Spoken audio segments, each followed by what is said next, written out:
Live from WTVO 17 and your home team. Eyewitness News at 5 starts now. A shipment delay pushing back the final step of the COVID vaccination process for some state line residents. Doctors say a few weeks between shots shouldn't be a concern. The Rockford Ice Hogs will soon have new owners. Scott breaks down what it means for the four-city sports staple. Living life, supporting my family with the job I have, and it's done well for me. Leading by example, a local union worker hopes global recognition will inspire others to follow in her footsteps. Good evening, I'm Mimi Murphy. Eric is off tonight. Multiple police agencies are investigating a death in Winnebago County. Alexis Carpello joins us live from the scene in Roscoe. Alexis, what can you tell us? Yeah, Mimi, I'm at the U-Haul self-storage off of 251 and McCurry Road in Roscoe. That's about a block north of the Mercy Health Urgent Care, where police tell us a body was found in one of the storage units here at the self-storage center. Now, I've been here for a few hours, and this storage unit that we're zooming in on that you can see is the one that they've been particularly looking at. Multiple agencies from the different police departments have been on scene. Police tell us there is no threat to the community, but that's all they're saying right now. Once we do find out more information, we're going to update it on our website, mystateline.com, and also on our social media pages. But for now, reporting live in Roscoe for your home team, I'm Alexis Carpello. All right, we'll continue to follow that. Thanks, Alexis.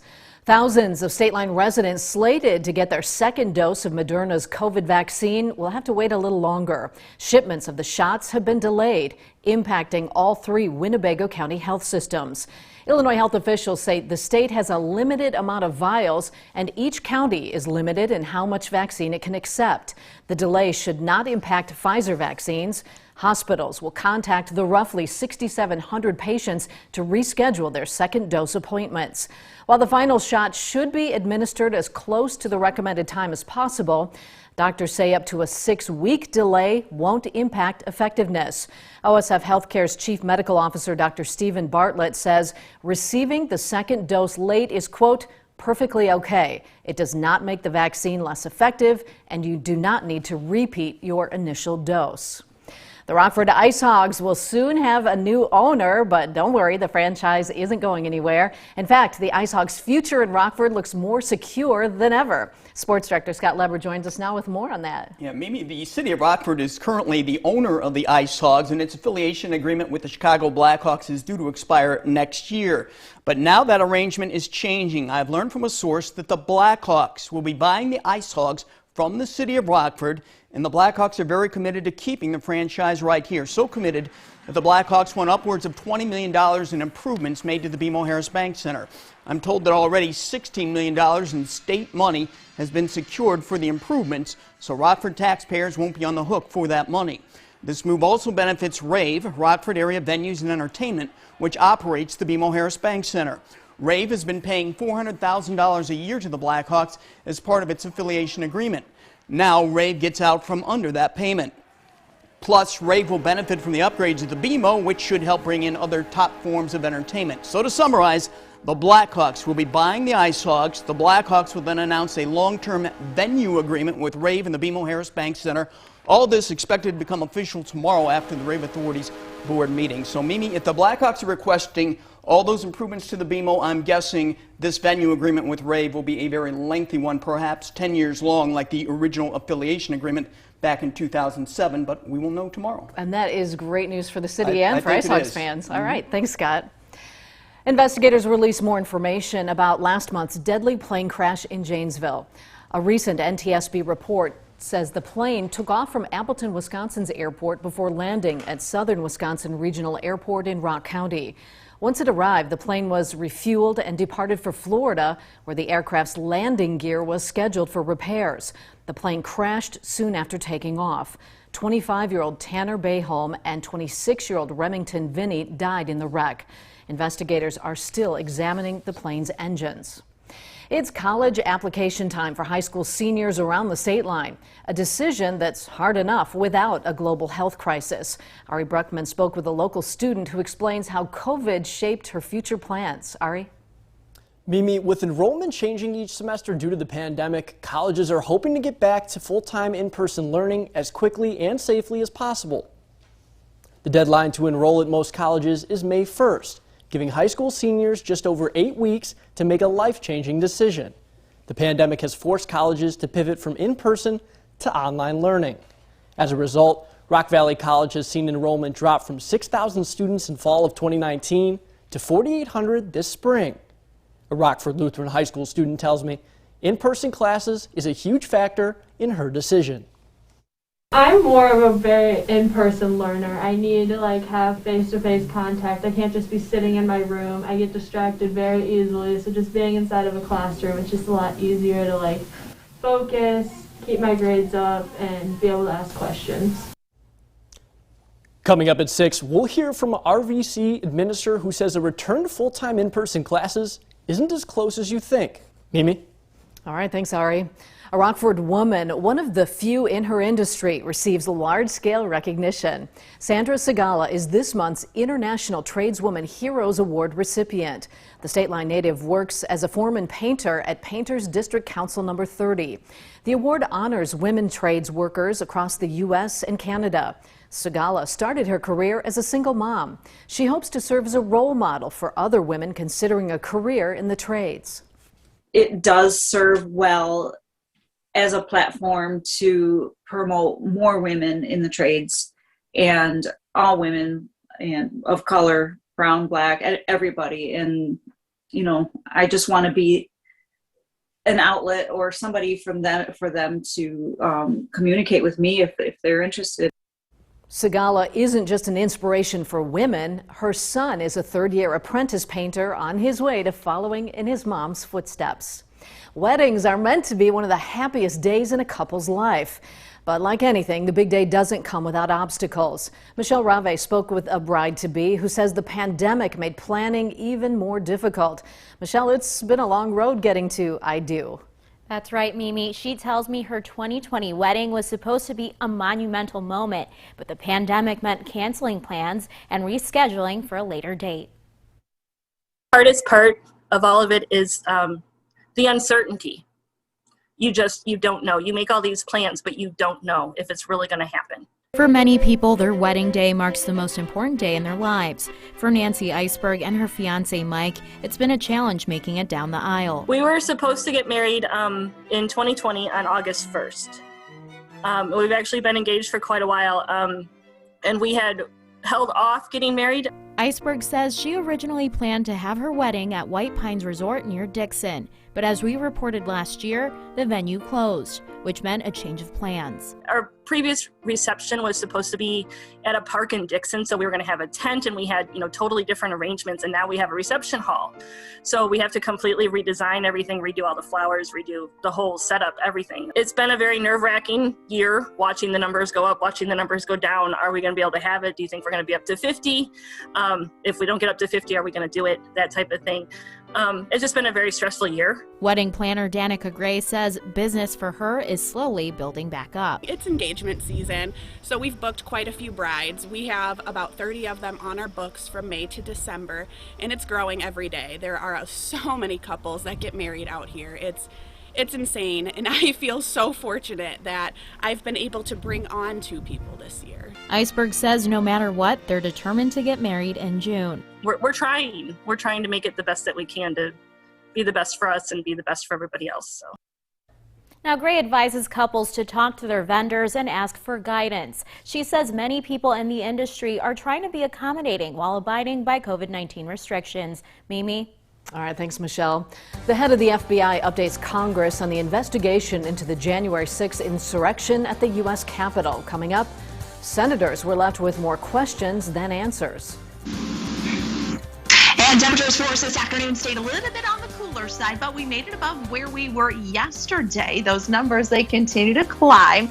Let you know how long we can hang on to the 40s and if any 50s are in store. Coming up in your most trusted forecast a little later. You're watching Eyewitness News, your home team with Eric Wilson, Mimi Murphy, Sports Director Scott Lepper, and Chief Meteorologist Candace King. The The director of the FBI testifies in front of Congress for the first time since the deadly attack on the U.S. Capitol. Christopher Wray condemned the riot, but defended his bureau's handling of intelligence. Our Washington correspondent Jesse Tenor has more as she keeps you connected to the nation's capital.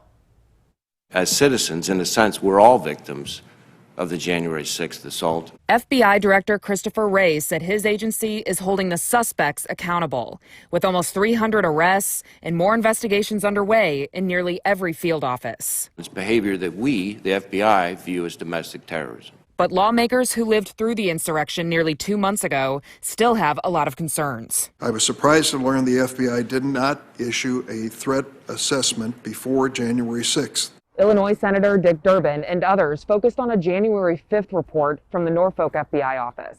It warned of online posts foreshadowing a war in Washington the next day. The information was raw, it was unverified. Wray said he did not see the report until after the 6th, but believes it was properly shared with other law enforcement agencies. Our folks made the judgment to get that information to the relevant people as quickly as possible. Louisiana Senator John Kennedy wanted to know why entities like the National Guard weren't utilized more. Clearly, our people were overrun by the nut jobs. Wray didn't have those specifics, but said the attacks came from mostly, quote, militia violent extremists, some of which would be categorized as white supremacists. Do you have any evidence that the Capitol attack was organized by, quote, fake Trump protesters? We have not seen evidence of that. Wray warned the insurrection was not an isolated incident, with the threat of domestic terrorism growing across the country. In Washington, I'm Jesse Tenor. Now, your first warned weather forecast with Chief Meteorologist Candace King. Well, it has been a little bit of a cooler start out there this morning, and that wind has kind of taken down that temperature just a bit for us this afternoon. Despite some of the sunshine, most of us today have stayed in the 30s, but at least we've been dry and we've had the sun, and that dry and sunny pattern will continue, although we could add in a little bit more cloud cover as we had later in the week. This week, Illinois Severe Weather Preparedness Week, so let's go ahead and talk about some of our local severe weather climate. Favored months here in northern Illinois and southern Wisconsin, typically the months of April through June. But of course, severe weather can occur at any time of the year. For example, the January 2008 Poplar Grove tornado and the November 2011 Caledonia tornado. Time of day typically between about 3 and 10 p.m. when we get that most peak heating to take place, but can occur any time of day. We've had severe weather during the overnight, and that overnight severe weather, oftentimes the most dangerous. We can have very damaging wind gusts as well as that flash flooding risk that tends to increase. No severe weather for us tonight. 35 in Freeport, 38 in Rockford, 35 in Rochelle. Our weather watcher Bob here in Rockford, 37. Ben up in South Beloit, 39. Ken in Belvedere, 38. And Sandy, 36, and says the snow continues to melt, and that trend does continue for us. However, you notice that wind has put just a little bit of a chill in the air for us today. You can see the warmth spreading down to the west and southwest, but where we still have that snow cover on the ground, temperatures in the 30s and 40s, while the 50s and 60s are found a bit further to our west. Now, we are going to continue with that sunshine. A live look with our Mercedale SkyTrack camera now out of the Park Hills Golf Course in Freeport. We're melting away the snow, but there is still some snow on the ground, and that's going to stick around here for some time to come, although we eat away at that snowpack just a little bit more. Clear skies as high pressure remains the rule of thumb over the next few days, but there is a cold front that will come in heading into the night tonight. So with that front, we might actually see a little bit more cloud cover try to sneak in as we go during the day tomorrow. That at times could leave us more with a partly sunny sky during the afternoon, but our temperatures, because that colder air lags just a bit, should be able to make it back into the 40s. Now, as our winds do shift a bit more to the northeast Wednesday into Thursday, notice Futurecast brings us with a bit more cloud cover. It's possible. I don't think we're going to see as much cloud cover as Futurecast is indicating, but maybe a little bit more than than what we've had here these last few days. Big story, though, the lack in the rainfall. Limited moisture as our jet stream pattern just does not allow it. Storm track up to the north and storm track down to the south leaves us pretty high and dry until we get into next week. Dry for tonight, not quite as cold. Temperatures down to about 28 degrees. Still kind of breezy out there. We'll add in a few more clouds as we head towards tomorrow afternoon. High temperatures right around 45 degrees. Still pretty seasonable, though, as our high temperatures. Average highs should stay in the 40s. And that's where we stay as we head through the rest of this week. But look at that. Temperatures into next week could top out into the 50s. And that would be our next chance where we could see some rain. Slight chance next Monday. Might see more of that coming in next Tuesday and Wednesday. Looking good. All right, thanks, Candace. Scott's in next to talk sports. Ryan Pace seems to be taking his time finding a starting quarterback for the Bears. Does he have a plan, or is he grasping at straws?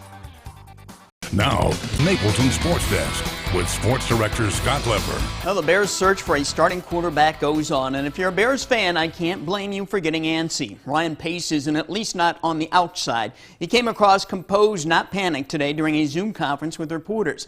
When Pace was asked directly if he has a plan for getting a starting quarterback, Pace came back with his usual line of everything is on the table, which could mean Pace doesn't have an actual plan in mind to obtain a quarterback, although Pace says he does have a plan. The latest speculation is the Bears trading a second-round draft pick to the Jets for Sam Darnold or making a trade to move up in the first round to draft a quarterback. Pace's job is on the line. He better have a plan, and not simply a plan, but a plan A, a plan B, and a plan C. The Bears cannot get left at the altar with no option except Nick Foles at quarterback going into next season.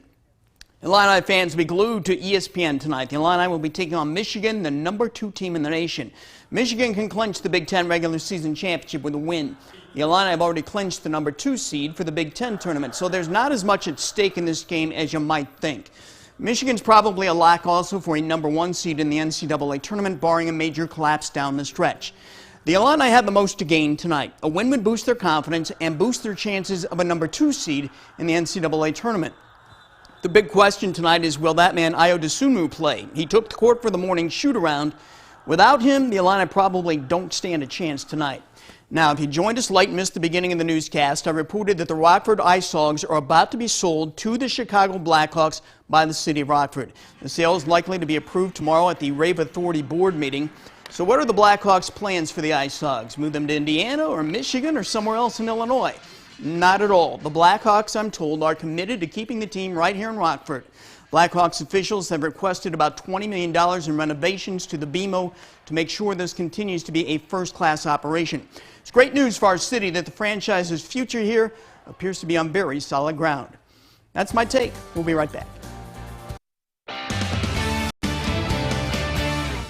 Well, it is a little cool out there this evening, all thanks to the wind. The wind comes down just a bit, probably after about 9, 10 o'clock this evening. We'll still hang on to a bit of a breeze, but that wind will be shifting around to the north going into tomorrow. Temperatures tonight down around 28. Tomorrow we're back into the 40s, though. We might add in a little more cloud cover as we go throughout the day, and that could stay for Thursday. All right, thanks, Candace, and thanks so much for watching. Have a good evening. World News Tonight is next. We'll see you again at 6.